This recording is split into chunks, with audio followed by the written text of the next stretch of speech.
God does not belong to temples alone, nor is bhakti confined to sacred places. Wherever there is sincere love and service, God reveals Himself personally. This story is of one such episode. Many years ago, there was a devastating monsoon that struck Vrindavan. Torrential rains turned narrow village lanes into raging streams, causing great distress to both people and animals. The cows in particular wandered helplessly in search of shelter. One saintly sadhu, whom the people around affectionately called Baba, was moved by the suffering of the cows. He paused his bhajan and recalled how Krishna had once lifted Govardhan Hill 5 million years ago to shelter his devotees and the cows. Determined to help, Baba toiled day and night for 2 days, enlisting help wherever possible. By the end, he had erected a simple shelter large enough to protect the cows of Anur. Exhausted, Baba lay down amongst the cows. He had not eaten in 48 hours. In the stillness of midnight, a little boy entered the shed carrying a bowl of laddus. He said to the Baba, "Eat these. I'll collect the bowl in the morning.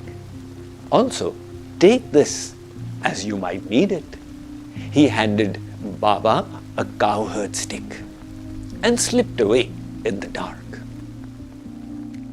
Next morning, news spread that someone had stolen the silver bowl and stick belonging to Hardevji, the Krishna temple in Govardhan. Alarmed, Baba examined the items with him and they matched the description perfectly. Could it be that Hardevji had himself come? Wishing to avoid attention, Baba took the bowl and stick to the chief priest, explaining that the boy had left them with him, promising to return. The priest immediately recognized them as Hardevji's sacred belongings that someone had stolen from the temple. The Baba smiled inwardly, thinking, if only you knew that the thief you are talking about is the very Lord you worship on the altar. This story is a devotional reminder that God becomes much more than a distant deity for those who serve Him with selfless love. The life of saints abounds with such stories in which Krishna walks amongst them, eats their food, and rewards them with devotion, not just in the next life, but in this very one. Let's read something about bhakti from the Bhagavad Gita for everyday living.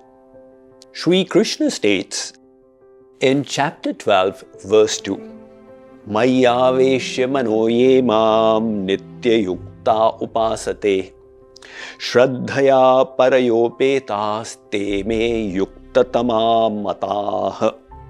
The Lord said, those who fix their mind on me and always engage in my devotion with steadfast faith, I consider them to be the best yogis.